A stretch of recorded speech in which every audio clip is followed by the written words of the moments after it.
With the dawn of the Super Nintendo came Mega Man X. And by dawn, I mean like 3 years later.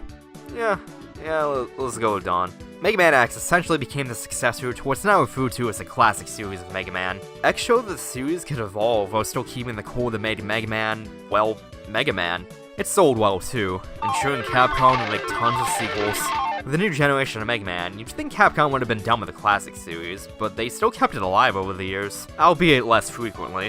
While I prefer the X series onwards, I totally get it. Some fans just prefer the simpler gameplay of the classic series as opposed to the upgrade collection of the X series. Some just prefer the way things used to be, even if they still enjoy the more evolved gameplay of X. Despite this, Mega Man 7 and soon 8 got overshadowed by the X series. Sure, they went back to the simplicity, but it was generally seen as inferior to the Mega Man X at the time. Mega Man 7 still has its fans though. I've often heard the 7 is one of the best in the series, and it's a game that I probably should have played a long time ago. I do have to reiterate that prior to this marathon, the only classic Mega Man games I had finished were 2, 10, and 11. I'm playing most of these for the first time, and I'm slowly realizing what I liked most of them. 5 and 6 saw the rise of less aged game design combined with more fun mechanics and levels. I do like most of 2 more than 6, but the cheaper aspects of the level design in 2 takes it down a tone for me. And by cheaper, I mainly mean running out of weapon energy for sections that require them and that dumb boo beam trap. But if 7 follows in 6's footsteps, this could easily end up being one of my favorites in the series. Well, I won't know until I play it, so let's do just that. What was the intro? Did they just not have an intro this time? Oh, Legacy Collection 2 puts you on the title screen and auto skips the intro. It'll come up if you wait a little bit, but it's kind of a weird decision. Not a huge deal though. After his arrest at the end of Mega Man 6, Willie let loose 4 more Robot Masters to bust him out of jail. Okay, hold on, can we talk about this for a second? What's up with the half-assed localization in these games? There was barely any text. Why does Capcom keep making errors like this? How hard is it to just proofread? Not to mention that the phrasing in these games can be so awkwardly written at times it puts even me to shame. Alright, tangent over. This giant-ass robot comes and wreaks havoc on the city. Mega Man rushes into the scene on this truck thing. Wait, why are they even using this? Whatever happened to teleporting? Guess they just needed an excuse for an intro cutscene. You play through an intro stage for the first time in the classic series, which is a nice change of pace. It's nothing special, but at least they're trying something new. Mega Man runs into a new character named Bass that seems to think that Mega Man is too weak to fight Wily. Like, bitch, please. Mega Man's already stopped him 6 times! Who does this asshole think he is? Later on Shade Man stage, Bass gets his ass handed to him, and Mega Man decides to be a nice guy and have Dr. Light repair him. Why is he being so nice to him, though? Bass pretty much told him to go off himself like 2 hours earlier. After his repairs, Bass destroys the lab and steals Mega Man's new upgrade parts. Bass is then revealed to be made by Dr. Wily, and Mega Man proceeds to kick everyone's asses. Wily is defeated like usual, but Mega Man decides to sing a different tune. Yeah, you're looking at this right. Mega Man is holding Wily to gunpoint. Jesus Christ, Wily's face is right. Wily mentions that robots can harm humans, but does this look like the face of mercy? Like, holy shit, are we really doing this? Wily gets saved by Bass anyway, but Jesus H, Magnet Beam. They went there. The edginess doesn't stop there either. Half the freaking credits have Mega Man walking away from the fiery explosion of Wily's castle, with his face becoming progressively angrier. Oh my god, what angst pills were these writers taking? This is such a tone shift that it almost feels out of place. And I kind of love it. Whole doses of teenage edge aside, for a game that's criticized for not doing much different, it does quite a lot of things different. The first thing you'll notice is half the Robot Masters being missing. This game doesn't let you fight all 8 Robot Masters at first. It gives you 4 to choose from, you fight a mid-boss, then you fight the remaining 4. The structure isn't inherently bad, and I don't mind it to be honest, but it feels kind of pointless. I initially thought the special weapons would be incorporated into the level design earlier, but they aren't, which feels like an asinine design choice. Certain weapons can open up hidden areas or collectibles, but this just makes the whole execution of this worse. The idea is there. Junkman stage, for example, has these switches that you can use Thunderbolt to activate. By powering the generator up, you can make these platforms move. Or in the same stage, you can use this freeze cracker to freeze this lava waterfall. Incorporating these weapons like this in later stages would have been a great idea, but they never do this. If you were going to limit the player's stage options like this, why not do more stuff like in Junkman stage while you have the chance? The latter half does incorporate weapons into the level design, but they use weapons from the latter half. Like using the Scorch Wheel to light up candles in Shade Man stage, or using the Scorch Wheel to burn down these trees in Slash Man stage. Did they seriously only use Turbo Man's weapons for secrets in the final 4 stages? Why? Instead of using Scorch Wheel to light candles, why not use Thunderbolt to turn on the lights or something? It doesn't really fit with the Vampire Castle theme, but stuff like this would have made splitting the Robot Masters a cool idea. This worked on paper, the execution was really lacking. They really should have let you play these stages in any order. On the bright side, the password on screen right now lets you play the stages in any order and skips the intro stage. So at the very least, you can ignore this aspect of the game if you really want to. That is, assuming you played the original release, because they removed it in the Anniversary and Legacy collections for whatever stupid reason. Why would you even remove something like this? It's not like people are going to randomly type in passwords to see what works. Taking this out probably took more effort than what it was actually worth.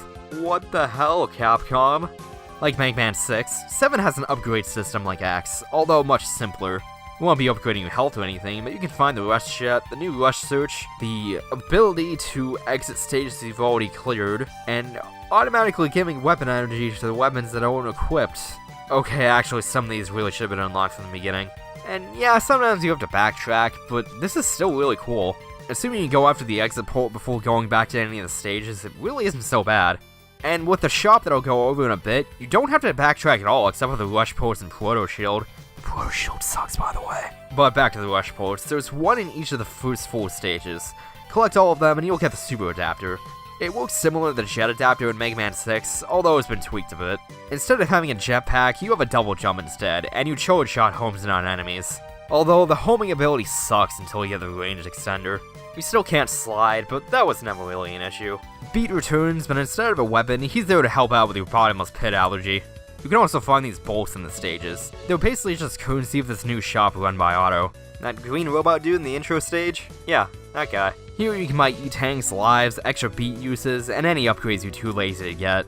The game doesn't tell you about this shop though. You can access it by pressing select on the stage select, but having it in the corner would have helped. I didn't know the shop existed for half the game, and didn't find out until I googled how to access it. There's 2 new types of tanks as well. W tanks restore all your weapon energy, and S tanks restore both health and weapons. Although we're back to having only 4 of each tank, except for S tanks, which you can only have 1 of. Moving on to the stages themselves, these are some of the best in the series so far. First Man stage has this water that makes you float, makes damn good use of it. Spring Man stage has springs you bounce off of. I actually like this stage, I swear. Shade Man stage is just some giant Halloween wonderland. Slash Man stage is basically Robot Jurassic Park. Man, these stages are seriously dope this time.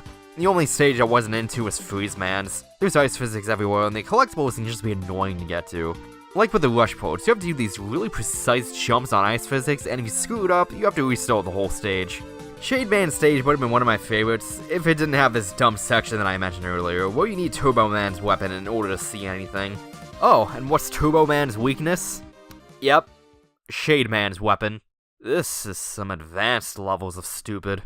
Also, if you hold down the fire button when you select Shade Man stage, it plays Ghouls and Goblins music. The comments probably would have had an aneurysm if I didn't mention that. Other than a few annoying ports, 7 is back to the challenging Mega Man norm. And you know what? Despite being one of the harder classic games in the series, the challenge felt fair. There was no overabundance of insta-kill hazards like in 4, and there was no absurd difficulty spike like in 3 with the Dark Robot stages. This game has a gradual challenge increase, and it never resorts to using cheap tactics, like a good challenging game should. I've never really been into hard games, with Mega Man in general being an exception, because of overly frustrating design. But here, they finally found this perfect balance between challenge and non-frustrating design. This is a legitimately challenging game that still manages to be fun. This is why I gravitate more towards the X series onwards. The games are hard, but that challenge feels fair, and the game is still fun to play due to the controls. 7 does like the wall jumping and dashing that I love, so it feels less fluid than later games, but that feels like comparing apples to oranges, especially considering how much I enjoyed 7. I did have a few small issues control-wise though. I don't know, Mega Man's hitbox just feels off. I guess it feels less square-like than before. I think it might just be the falling animation with his foot weirdly sticking out. Mega Man's spread is also a tad too big. Mega Man X had better sized sprites in my opinion. It just feels like it takes up a little too much of the screen at times. It felt like I couldn't jump the moment I landed on the ground either. It might just be me, but it feels like there's this super small window where you land and you can't jump again. I hear there's some slight input lag on Legacy Collection 2, so that might be it. I'm not sure if there was an issue with the original release. Now, I'm sure you noticed this presentation bump by now. The jump to 16-bit really did wonders for this game. It even looks better than Mega Man X. I'm not sure how they did it, but they made a better looking Mega Man game with the same hardware and without any major frame rate drops that I can notice. I don't like the shine on the health bar though, it makes it slightly harder to notice how much health you have, but it luckily isn't an issue. The music is the awesome Mega Man norm too. The wireless stages are actually pretty enjoyable this time too. I really liked how it used mechanics for the main stages in different ways. Like the flame pillars from Turbo Man stage double as platforms and shoot in different directions. They're not anything special at the end of the day, but they're a nice way to test your skills and have the same fair challenge the rest of the game has. Oh my god, what sadist designed this final boss! The first phase isn't anything too bad, but this final phase is so hard. Your attacks barely do any damage, even with his weaknesses. His shots feel almost impossible to dodge and do tons of damage to you. My god, this is such a huge difficulty spike. You'll need all 4 E-tanks and an S-tank just to stand a chance against this guy. It's too much. He is doable with practice, but with the original release where you couldn't reload to when you had all your tanks, this dude would be practically impossible. Anyone that can do a no-hit run of this boss is a god among men. There is a pass-through that puts you at the final boss with 100% completion plus full tanks, but that puts you back at the beginning of the stage, which just so happens to be the boss rush. So, in the original release, you had to go through that whole mess again just to get another chance to get your ass kicked. Again, with Legacy Collection 2's save system, this boss is totally doable with practice. But if I was playing on original hardware, it's likely I would have gave up trying to beat this guy. This is just ridiculous. Have you had enough salt yet, Wily? God, if you used robots like this in the intro stage, Mega Man would have been dead a long time ago. Also, there's a versus mode for some reason. Not sure why this is here, but alright. Mega Man 7 is quite a bit flawed.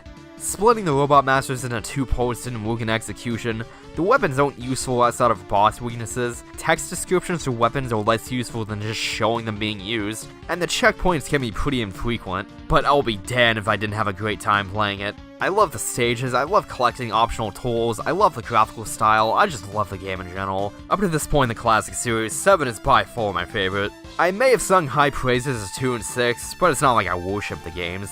They're fun and great in their own right, but ultimately something I wouldn't go back to very often. 7 may not be anywhere near my favorite Mega Man game, but I'd probably be able to come back to this game any day of the week. Maybe even more so, depending on how much I like fighting the Robot Masters in any order.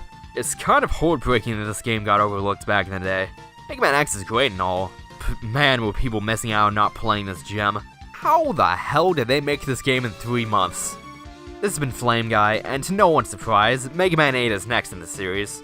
Mega Man X made the jump from Super Nintendo to PlayStation phenomenally well, so we'll see how the classic series fares. I've heard pretty mixed things about Mega Man 8, but hopefully I'll lean more towards the positive side. Till then, take care, and I'll see you guys next mission.